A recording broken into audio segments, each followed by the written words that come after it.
All right, sorry for the delay there. So, welcome to the March edition. Actually, I know it's April 1st, but welcome to March edition of Freedom Friday. I am Sarita Price of Always, as your host, and I get real excited about the Freedom Fridays because they are very instrumental in really helping me with what I call having conversation with candor. So, really, the purpose of Freedom Friday for this season, with this year 2022, I kind of made some changes to it. So, we're actually having what I call addressing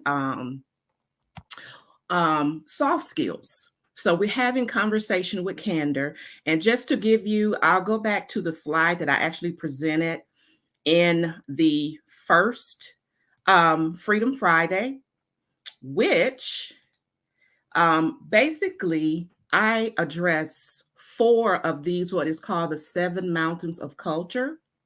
So I address how soft skills, methods, and practices are the solution to problems and challenges that um, are part of. Hold on, I just got something that just popped up on my screen. Let me get it off here. Everything wants to go crazy once you start going live, right? Hold on one second, guys. But anyway, I really had the practices of solutions of the challenges of four of these social spheres of influence, which is business, faith, family, and education. So really the purpose is I'm having conversation with candor. They're really focused on how these practices and methods are the solution. And I decided this year to do something different. So I'm having guests this year, and which leads me to the introduction of my first guest of the year. And as you can see, the topic that we're going to be discussing this month is the importance of soft skill development in education. And I'm trying to figure out how to get this off my screen that just popped up here. Hold on. There it goes. It's going now. Good. Okay. So my guest for tonight um, is, and you can see him on here. Let me change this view a little bit so you can see more of him. Is Dr. Liati Troy Shaw. We didn't have Liati on there, but we call him Troy. But just I'm going to read you his bio, and I asked him to send his bio in a full capacity because I believe in everything that you have accomplished of all my guests, and I kind of borrowed this from a mentor of mine. You need to be celebrated. So I am celebrating him tonight. Dr. Shaw is an innovative and energetic educator, researcher, consultant, and project manager with roughly 17 years of experience in education, institutional research and effectiveness, research methods, assessment and evaluation, project management, decision support, continuous improvement planning. In his current role as Senior Research and Decision Support Consultant at Georgia Institute of Technology, he provides research and planning support to the executive leadership team and collaborates with various campus stakeholders. He works with campus stakeholders regarding research processes and planning, from problem identification through research design, methodology, instrumentation, data collection, analysis, reporting, planning, and implementation. Now, in addition to all that, his role at Georgia Tech, he is also serves as lecturer of educational research at Mercer University. He is also an entrepreneur.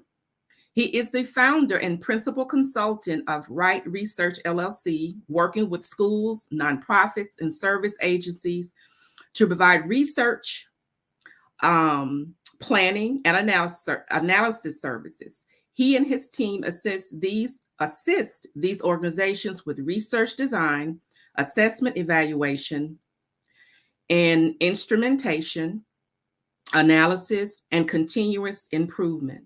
Their work helps clients develop evidence-based portfolios, including developing viable outcomes and measures that prepare them for certification, accreditation, proposal submissions, and conducting self-studies. Dr. Shaw is also a panelist for National Science Foundation, EHR, and SBE, a survey and methods panelist for the National Center for Science and Engineering Statistics, and a technical review panelist for the National Center for Education Statistics, housed within the U.S. Department of Education. Previous roles include Assistant Dean of Institutional Effectiveness, Instructor and Program Director for Dual Enrollment and STEM programs within a local school district. Prior to his career in education, he was a practicing architect and project manager, which attributes to his skills in statistic planning, organization, and project management. He holds a PhD in education, and he's a man of God, a Master of Divinity in theology, physiology, and ethics, both from Mercer University, as well as a professional architect degree in architect and urban planning from the University of Tennessee. He is a passionate, I'm going to add a couple more to that. He's an awesome father, guys. He really is. He's a passionate author and an awesome father and an educator dedicated to lifelong learning, ministry, the community of faith, education, family, and the professional, mental, and spiritual wellness of individuals. Woo! That was a lot of stuff. I don't put all of that on there. I know, but I want everybody to, see what a wonderful person and what you are providing. Let me put my comments up here, see if anybody leaving the comments. What you are doing, not only in the workplace, but what in the community as well. So, yeah, I wanted everybody to see that. So welcome. You're my first guest for 2022. Well, thank you. Hi. So we're gonna go ahead and but you know what? Before I get to the topic, I read something. I want you to talk about your big career switch, because you started off as architect, right? Yeah.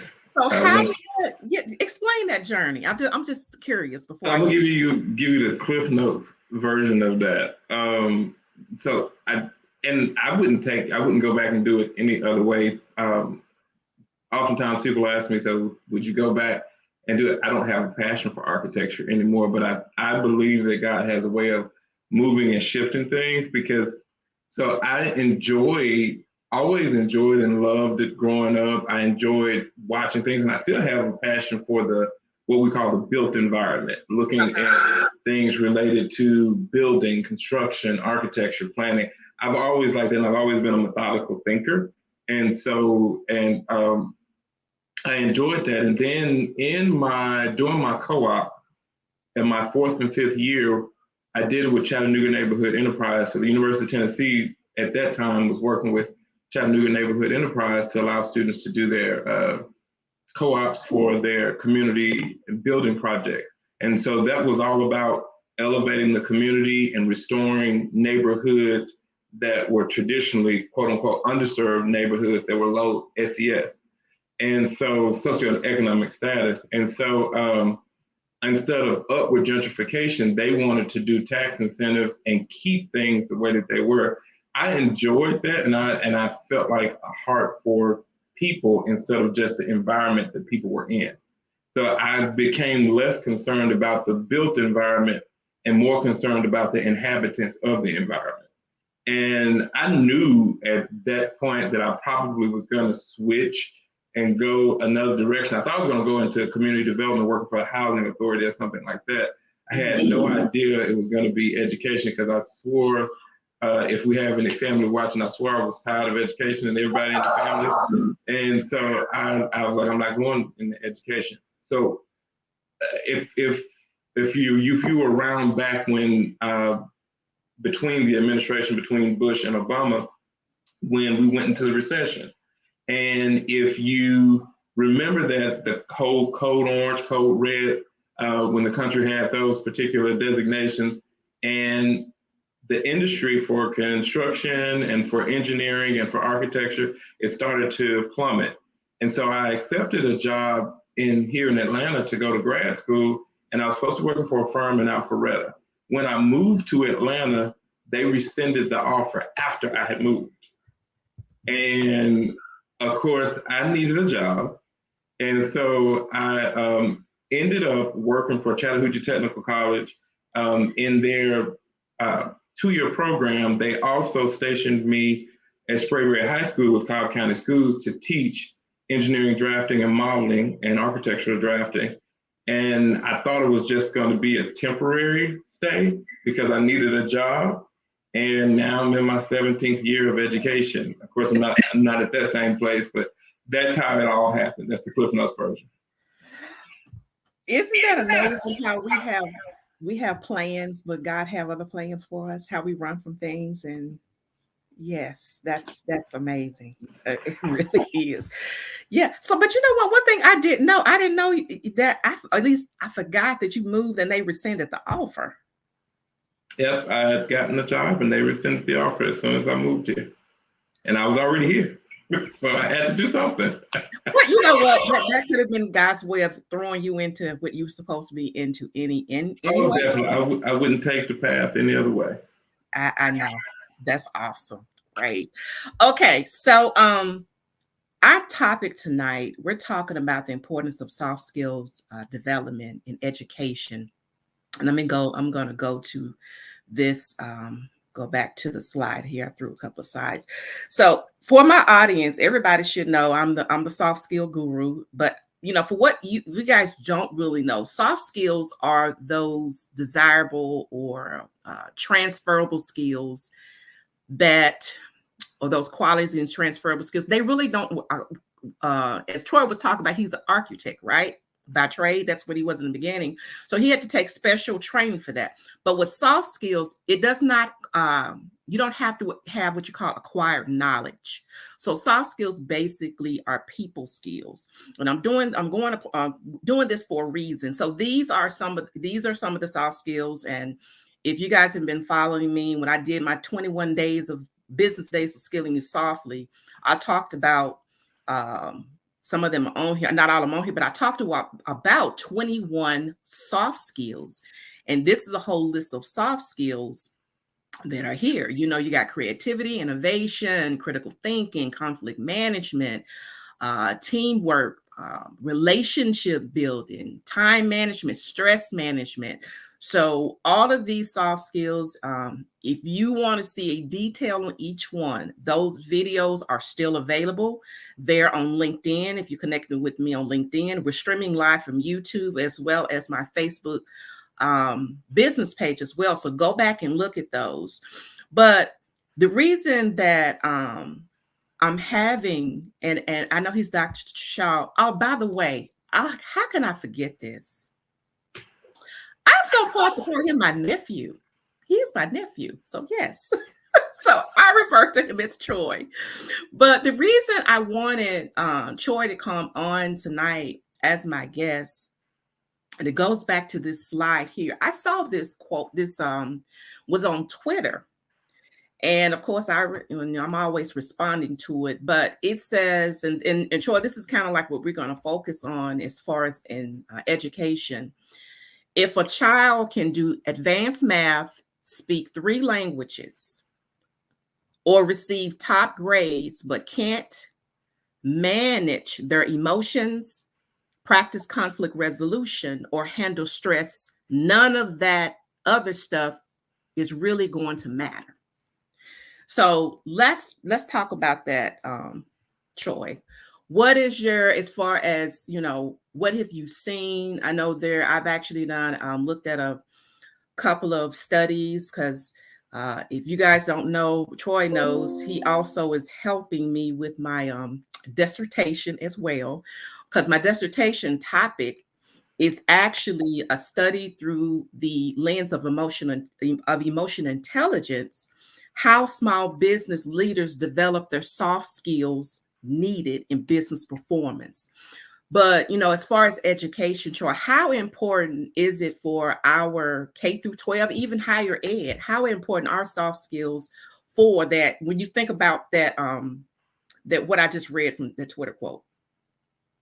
So a couple of things come to mind for me, because I'm thinking about my own children, and at that particular age that they're in, that they're in that K-12 environment. But I'm also thinking about some of the students in higher education where we've started talking about this notion of resiliency. Mm-hmm. And having the ability to bounce back and manage all of these other things, kind of similar to the quote, that if you have to face certain challenges, will they knock you down, or do you have enough internal skills or intrinsic skills to be able to be resilient? One of my colleagues, Dr. Sonia Alvarez Robinson, she started this resiliency, because this is one of her things, is that we've talked about student well-being and student wellness, is that, okay, they understand all of those things that are academic, but how, when the academic side becomes challenging, or when the academic side fails, do you stop or do you persevere? And so that notion of resiliency for that in the K-12 environment, two of the folks that I'm working with right now, and one being a client, they talk about grit, which is almost the same thing, is having the grit to be able to continue and drive on, because we have a powerful group of thinkers, I will say. And I used to say certain things about, well, millennials this, and Gen X this, Gen Next, that is with an N, which is the same thing as the disease. And, but there's something about their innovation that I'm not. There's something about some of the skills that they bring that I think we may not have picked up. And so I think what I see is an actual need for an exchange. And when I say that exchange, that dialogue where I can bring you and show you resilience, I can show you grit, I can tell you how to work through communication, how to deal with people, how to begin to navigate certain environments. And when I'm talking about political environments, I'm talking about dealing with business environments, educational environments. That's what I'm talking about, is not the physical environment, but dealing with those things. But there's a trade-off that I've picked up.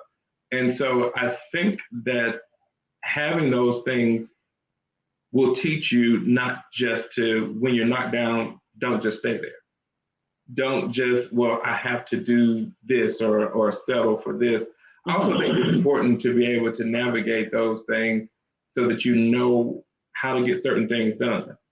And you know how to take on, or how to interpret, how to build relationships. Let me back up.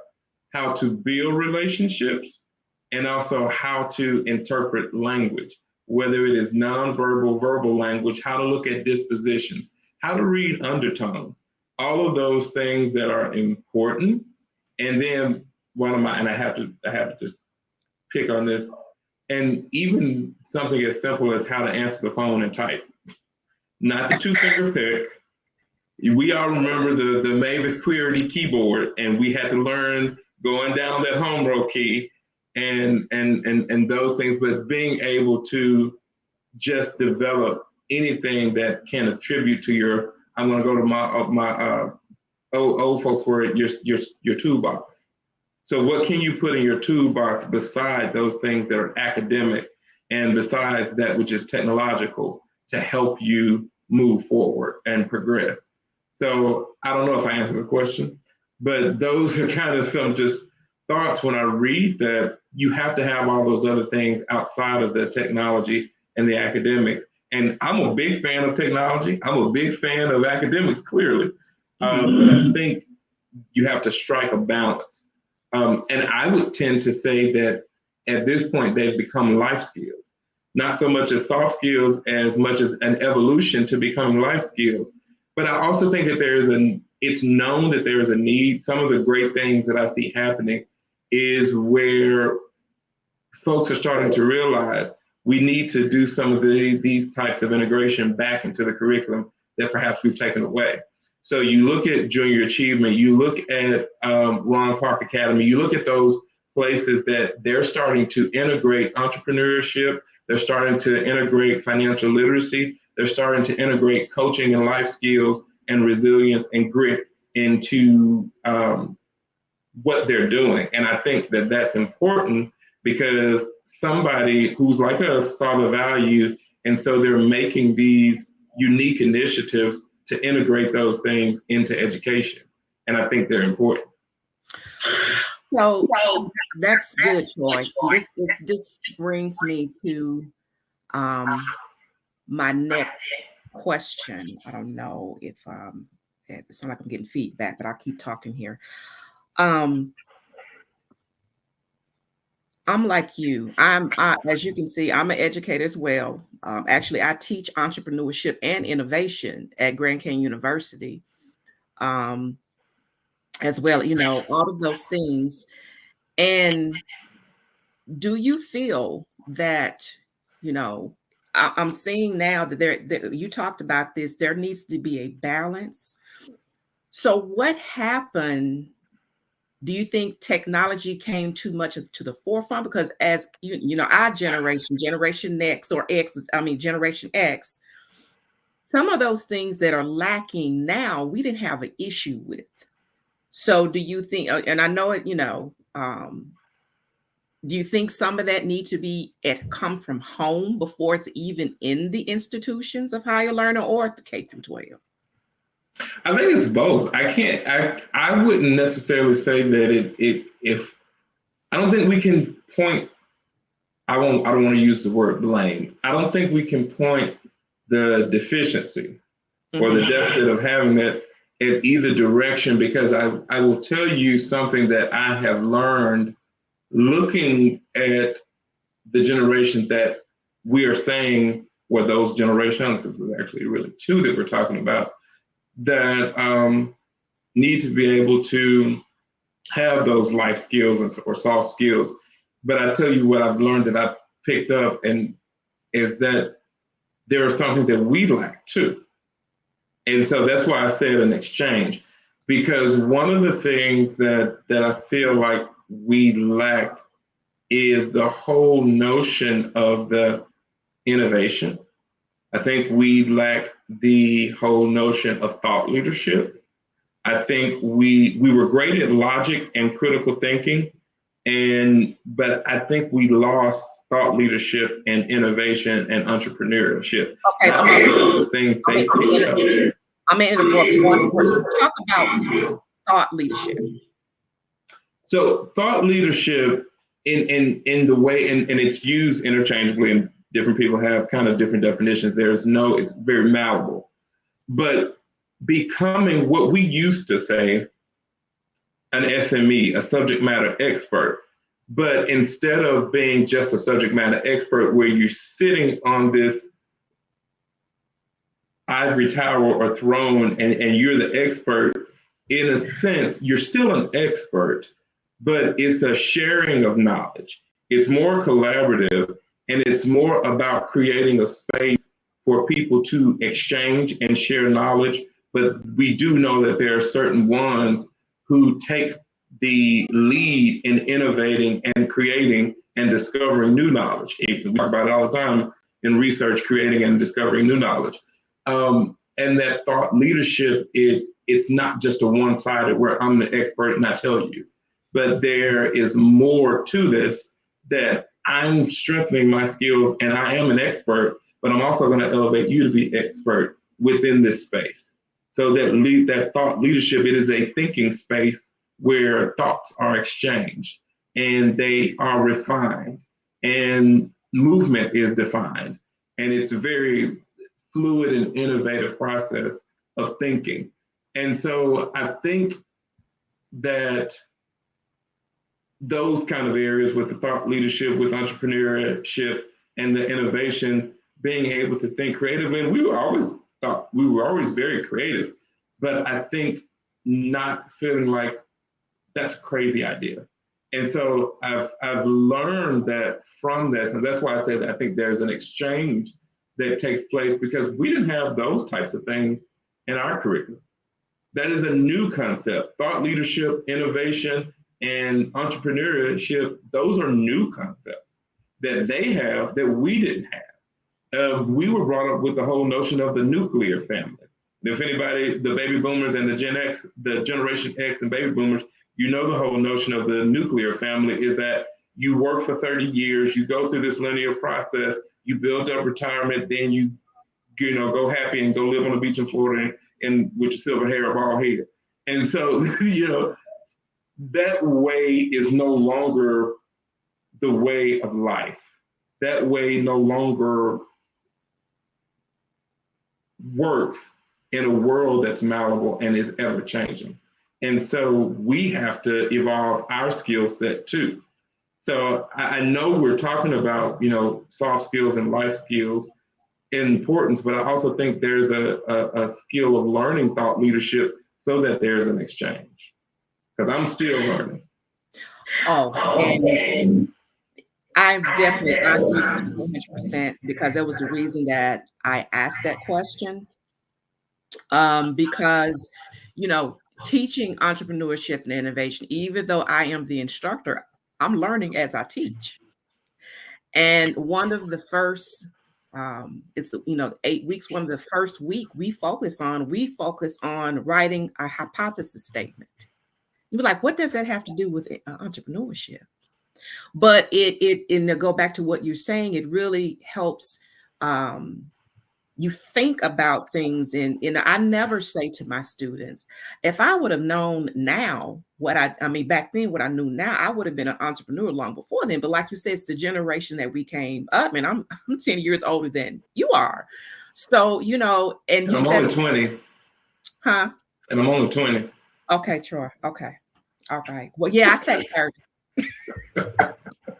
I'll take 30. But and you're right, because both of my children, one is a millennial, one's a Gen Z, and having them and then teaching, it keeps me innovative. It keeps me sharp and understand. Even as a life coach, I listen to people, and you see people just, I always thought about what you said, and I use this kind of in life as well. When I started working on this journey to obtaining my doctorate in education, he was like, you don't have an opinion.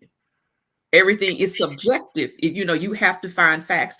And the thing is, I use that as well when I'm listening to people, and you can't just have an opinion about it without getting the facts and hearing things. And one thing I noticed about this generation, especially, Samara's generation, which she's part of Gen Z, Gen X, whatever they call it, they are very creative thinkers. And their mentality is working a job for 30 years. That's not happening. If they stay on a job for 5 years, that's a big deal.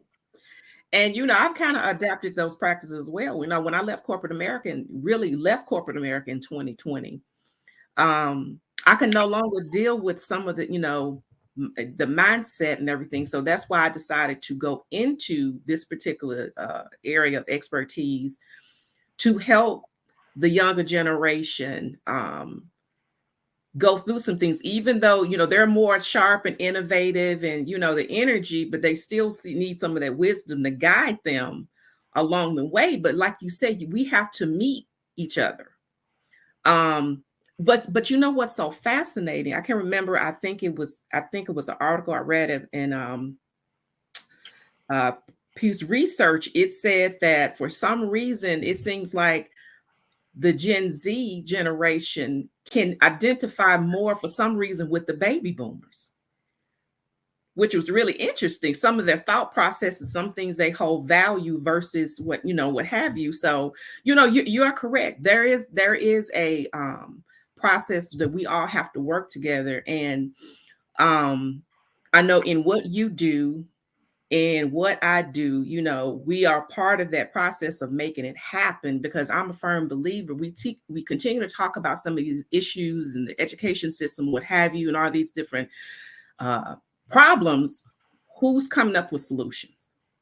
So, I'm about finding solutions. So on that, and we'll get ready to close out shortly, because I can't believe we've been on here 30 minutes already. Wow, how time flies. What is your thought process on finding solutions? And I know you said working together, but just the last, give me your spiel on that. How can we make this work together? What is it going to take? So, and I'm gonna correct you, and it's because of the semantics. And I know how I get with semantics, and sometimes I didn't say work together. I said exchange. I mean, and yeah, the reason, and I want to be yeah. intentional about that is because I think there is a level of respect that's gained and earned, and with the exchange, because I'm not here to break down what you say. I'm here to enhance what you do. Okay. So when we talk about the life skills and soft skills, I'm here to enhance what you're doing because I want to exchange. Because I'm going to acknowledge the value that you're providing to me. I suck at social media, and I am learning. I'm just being honest. And so with I'm constantly learning with right research and some of the work that we're doing. I'm learning to quote unquote, and it's similar to what you said about my background, but one of the folks that I'm working with and some of the younger business professionals and younger educators, I watch them on certain things and I'm like, why are you posting that? Don't tell everything. And then somebody said, well, why aren't you celebrating that you signed this contract or you made this partnership I'm like, huh. And if you celebrate that, then we understand your experience as an entrepreneur, and we are more likely to listen to more of what you have to say in your story. Oh, okay. So in me sharing with this individual, that's that exchange, they sharpened me while I was, helping them. The conversation was around, I really don't like my job. I really don't want to blah, blah, blah, do this. They had only been, and they switched one role, and helping them understand how to navigate workplace relationships and helping them understand how they could begin to enhance the skills where they were while they're looking for their next opportunity. Again, some of those things you had on that bullet list when we talk about soft skills and life skills. So as I'm sharing with them, we got into a conversation about what I did as an entrepreneur, what I'm doing as an entrepreneur, and they gave me feedback. Mm-hmm. So that was the thing that was so powerful, was that exchange that we had. And so I'm not sure there is a solution. I almost want to say there is a discussion, because who are we to bring a solution to them, or who are they to bring a solution to us? That's where the whole notion of an exchange, and then we tackle together. That's where the togetherness comes. Once we exchange and we learn from each other, then we enhance each other and we tackle it together. And I guess that's the way. And my goddaughter, who she tells me all the time, she said, and that's why you're a GOAT, because we still come to you even after you listen. And I had to think and figure what that was. Brianna's 25 now, so when she said, I was like, okay, I received it. So even though, and you the word that I need to use was exchange, but exchange is the solution. Think about it. Honestly, it is that, I would say that is a route to take, is the exchange. Yeah, because I'm like you. This stuff that I am doing, as far as my business, one of the things that I added to my portfolio during this pandemic was social media. And I actually like doing it. I actually had, the graphics or some of the things, because I'm like you, Troy. I was like, why y'all putting all that stuff on there? But then as I started reading, that's a little bit too much information. But then as I started researching and going through, and especially as a life coach, the generation these days, and people in general, they like to see, the personal side of you, like, the things as far as what you've gone through, and then make that innovates them and make them um want to be better, what have you. And I was like, okay, so yeah. And I started, really paying attention to it, and like I said, doing my research, and it works because one thing that I'm learning is that people value authenticity. They value a form of transparency. Um, they value, integrity, humility, and those things. And if you are being, especially transparent, it's kind of like what goes from the heart goes to the heart. Even, because we grew up was like, okay, that's business. You don't talk about that, or you don't do this, or whatever. But there is an exchange now where, especially since the pandemic, it's not business as normal. Whether it's in the corporate America, education, it's changed a great deal. There is a new normal. Exactly. And this exchange, and I'm have to use that word. This exchange is a route to the solution of what's going on. Everybody being open-minded, because sometimes, especially if you are older, or different generations, we have a tendency not want to listen. But I'm like you. I sit at the feet and take notes. You can be 55 and you can be 25. You can learn something from everyone. So that's a really good point. That's a really good point. Okay. Anything else, Troy, that you want to add to this discussion?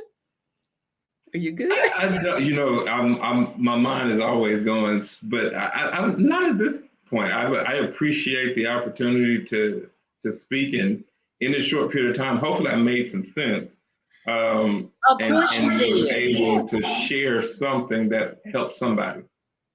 Well, you definitely did that. I greatly appreciate. So you talked about, let's talk about your how can, if someone after they see this live, how can they get in contact with you? Your website, social media, just give us some information.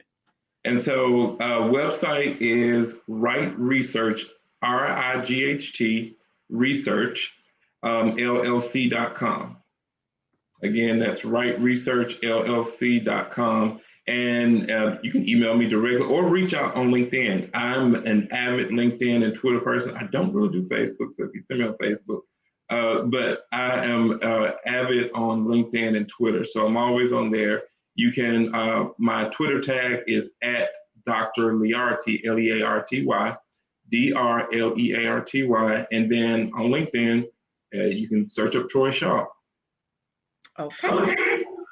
Well, Troy, thank you so much for being my first guest of 2022. We've been working on this.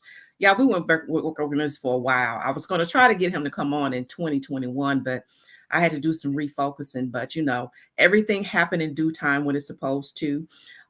Thank you guys for joining me tonight.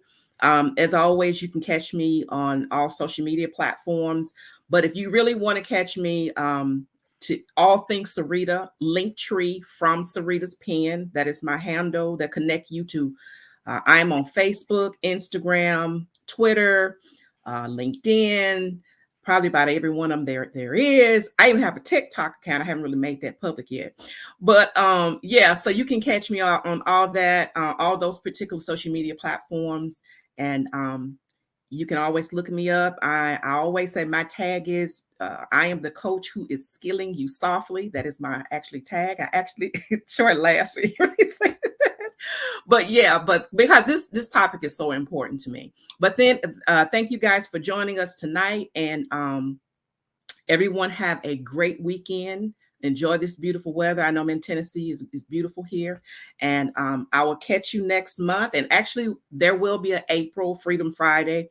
I'll send you the information out. I know this is April 1st, but I had some delays in March. So this was the March edition. And Did somebody just? Oh, he did. He actually put a note in here on him. I didn't. I'm just not seeing that, Troy, for his Twitter. But guys, have a good weekend. When I'll catch you later. Bye bye. Thank you, Troy. Bye bye.